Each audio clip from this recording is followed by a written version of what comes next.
Welcome to podcast 3 of Method to Madness with Mr. Bhavesh Jain.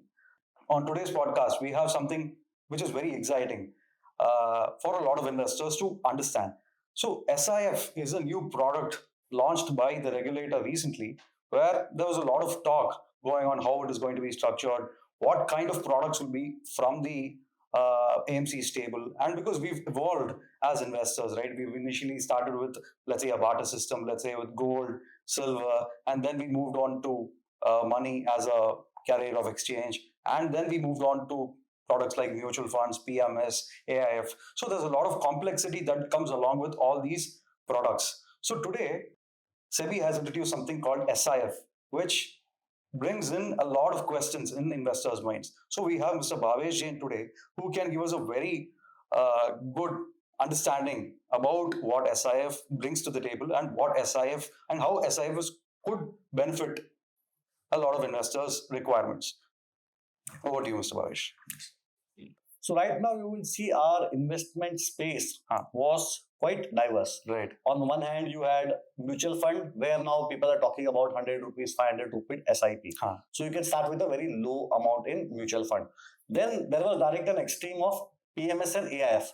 Entry level itself was 50 lakhs and 1 crore. Correct. So from 200, 500,000, directly 50 lakhs. There was no product in between. Right. Catering to the need of, you can say, the newly you can say developed middle class or affluent class, right, where still people are, you can say, way comfortable on 1,000, 10,000, 5,000. They can invest 10 lakh, 15 lakh, 20 lakhs also, right, but still not comfortable to invest 50 lakhs or 1 crore into a single scheme or a single fund. Got it. So for those set of investor, I think SIF is the product which has been developed. Second, SEBI wanted to solve one more problem. If you would have seen, SEBI has done multiple studies over the last 3 to 4 years, where a lot of retail clients are burning their hand in FNO trading.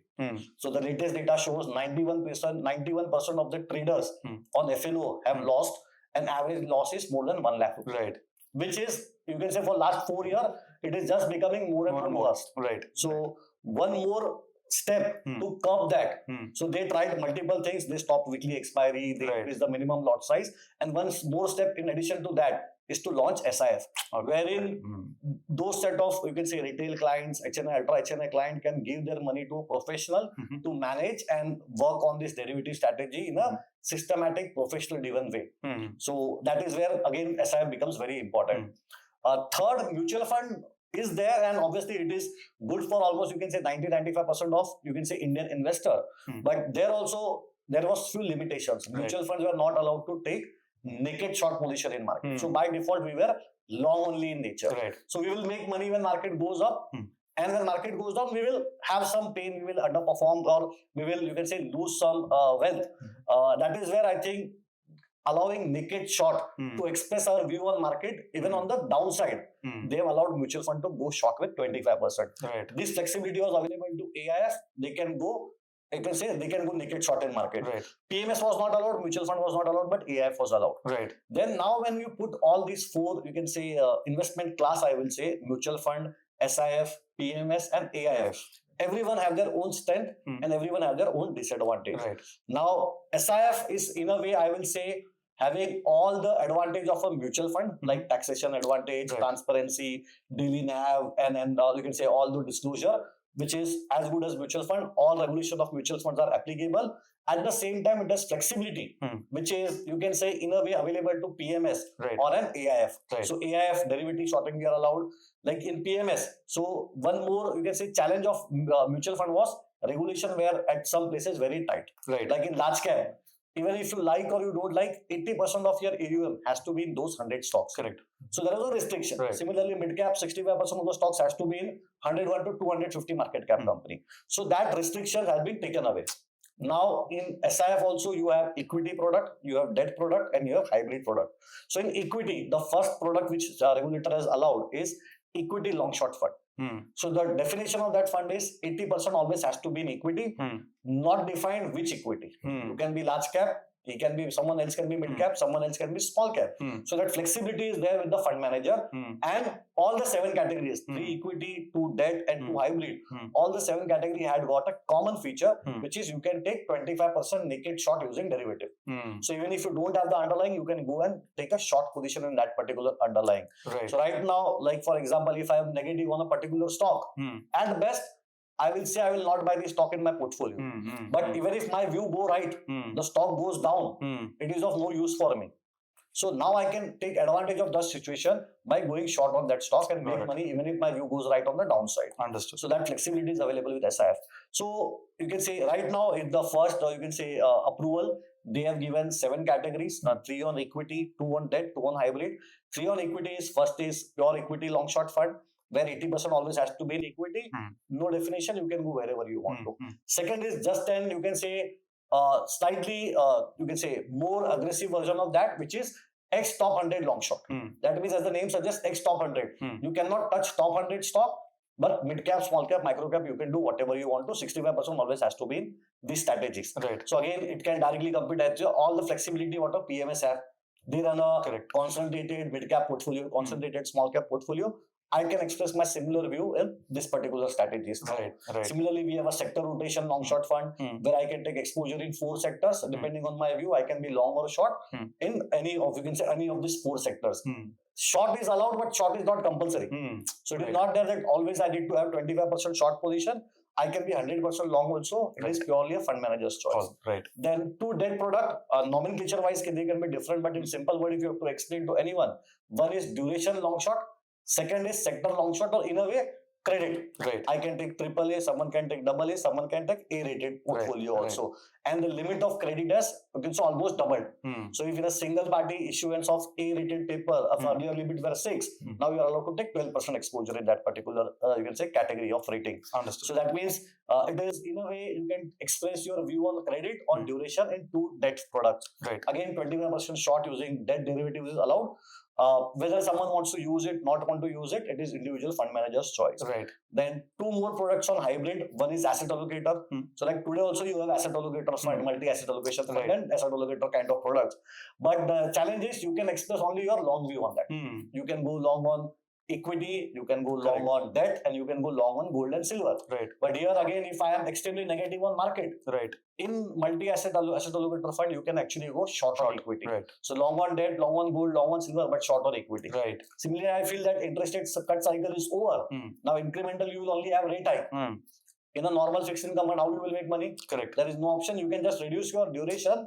You will not earn profit where interest rate go up, but your loss will be limited. Here you can actually use debt derivatives and try to take a contra call. If interest rate goes up, only then I will make money. So that kind of products are also available. So in multi-asset allocation, you can actually take long and short view on equity and debt. So that is the new flexibility which is available. And the last product is hybrid long short fund. Wherein 25% has to be in equity, 25% has to be in debt, whether long or short, your choice. Remaining 50% you can do whatever you want. So now the advantage of SIF is, as I said, minimum investment is 10 lakhs. So compared to an PMS and AIF, you have reduced the entry level by a huge margin. So 1 crore becoming 10 lakh is a big starting point. Then second, it has all the transparency of mutual funds. So you will have daily NAV.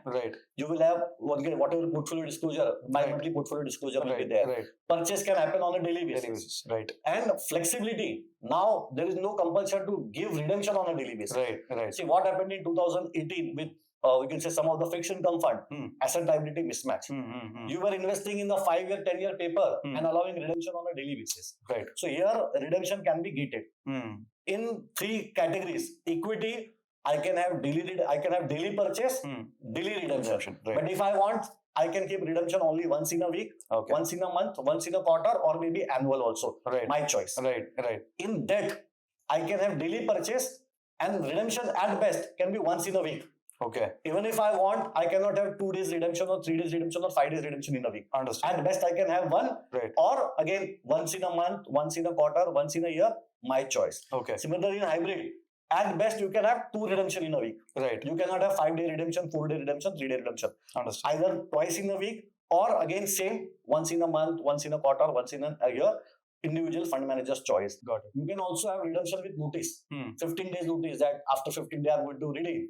So you have to give notice in advance. So that will help me to plan my liquidity accordingly, particularly into the fixed income fund. That is the biggest difference compared to MF regulation versus SIF regulation.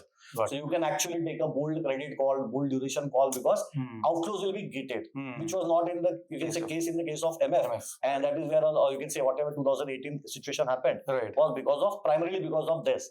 So that problem is solved. Now the biggest advantage would be SIF, as per the SEBI definition, is part of mutual fund now. So definition of mutual fund has changed, and they say mutual fund and SIF both will be clubbed together. So whatever taxation benefit we had, 1023D will be applicable to SIF also. So right now in PMS, you are taxed per transaction. In AIF, irrespective whether you redeem or you don't redeem, at financial year end, you are subject to taxation. Here, all the mutual fund regulations are applicable. So whatever transaction I do, there is no taxation at the fund level. And for you, till the time you don't redeem as a client, you are not subject to any tax. So that is the biggest advantage which SIF will get, which was, you can say, because it is now again almost similar to mutual fund. So huge taxation advantage compared to your traditional PMS and traditional AIF. Now, some, you can say, not challenges, but some of the relaxation which have not been given. AIF can take 200% leverage, SIF cannot take any leverage. So that limitation of mutual fund is intact. AIF can invest, you can say, in some good IPOs, they can actually invest more than what is allowed, because they can take leverage position. So even if they don't have money, they can still apply by taking position in derivatives and all. So they will free the cash and apply an IPO. Whereas we cannot go, we can say, we cannot take any leverage to participate in any IPO. I cannot take cash, or I cannot take higher exposure in derivative and use that cash for IPO. Second, in per stock, that limit of 10%, which is applicable to MF, is still applicable to SIF. So on fixed income, though they have given some leeway on credit, on per stock holding in equity, they have not given that leeway. So 10% rule is still applicable. Overall, I think all other features of mutual funds are available on SIF. So you can do SIP, SWP, STP. Your you can say your agreement with AMC remains the same. You have to just put an addendum. Again, you have to give, the most important thing would be you have to give an exam, NISM 13. So that would be a challenge, and I'm sure the derivatives exam, the common derivatives exam. So that is something which is the added requirement for those who are selling MF, for them to sell SIF. That is an additional requirement. Understood. So, got it. But I think a very interesting space. We are very much positive on that. That was my next question, where Edelweiss is placed, because I'm sure of the capability, and I just want to know how your thinking is on the new space. Yes. So if you would have seen, I'm sure that is available everywhere, that Edelweiss have already got the approval for our brand name. So our brand name is Altiva SIF. Because according to one of the regulation, we cannot use our parent name. So I cannot run Edelweiss SIF, or others cannot run their own, name with SIF. So we have seen a lot of AMC have got approval, like Edelweiss have got approval for Altiva SIF by Edelweiss Mutual Fund. So as the name cannot be our parent name, so we have got this new name, Altiva, which in a way is clubbing alternates, you can say, like AIF. So there's an alternative way of investment. Similarly, if you will see altitude is representing height and new things which we are trying to do in this. That is how our name got into picture, Altiva SIF by Edelweiss Mutual Fund. So we can use for 5 years the tagline by Edelweiss Mutual Fund. After that, that will also be removed. So out of the 7 categories which are available, we have filed for the 7th one, which is hybrid long short fund. We have filed almost 1 month ago, and we are still in discussion with the regulator, hopefully to get the approval very soon. But the reason we decided to launch hybrid long short fund first, because see, out of the 7 categories, we feel this is the only category where we don't require external talent. Because as I said, in India, by default, mutual funds are long only. So all the fund managers, all the resources available in the market are in a way tuned to long only thinking. So it is very difficult to find a resource who can actually make money in the falling market. Which is normally you will find a prop trader or a hedge fund trader. So those set of people joining mutual fund because of the various restriction we have becomes a challenge. Right. And because 40 MF will go launch 40 SIF. In addition to that, a lot of AIF and PMS will also launch SIF. Right. So requirement will be huge. Correct. So that's why it will be very difficult to find the appropriate talent for all other strategies. Whereas we feel that we already have enough strength for managing hybrid long short fund, because some of the strategies like arbitrage we are already doing, special situation we are already doing, option trading. So we are allowed to do covered call. We are using option trading for hedging in our balance advantage fund. Right. So we are very much comfortable with all these strategies. And as I said, we started, myself and Bharat, we started our career with Edelweiss in prop desk. So that experience we had on those days is also still relevant today. Right. So that is why we thought that this is a strategy which is playing to our strength, and we would be you can say we'll get advantage of the first mover, and that's why we have gone ahead and filed this product. As we have seen into the media a couple of days ago, one agency has already got an approval for a particular you can say equity long short fund. Ours will be different. It will be a hybrid long short fund. Got it. Wonderful. Yeah. I think our viewers got a clear idea on because a lot of us had questions, right, on SIF, the regulation, how it's going to help investors, because SEBI has been very clear. It has to include, financial inclusion has been the bottom line that it was trying to instill with a lot of investors. Yeah. So with SIF, I think that would be achieved. And thank you so much, Bhavesh, for making it very clear for our investors, for our viewers. And it was great learning from you. Yeah. Whether it was factor-based investing or about SIF or general market understanding. It was a very good interview. Thank you so much. Thank you for having us.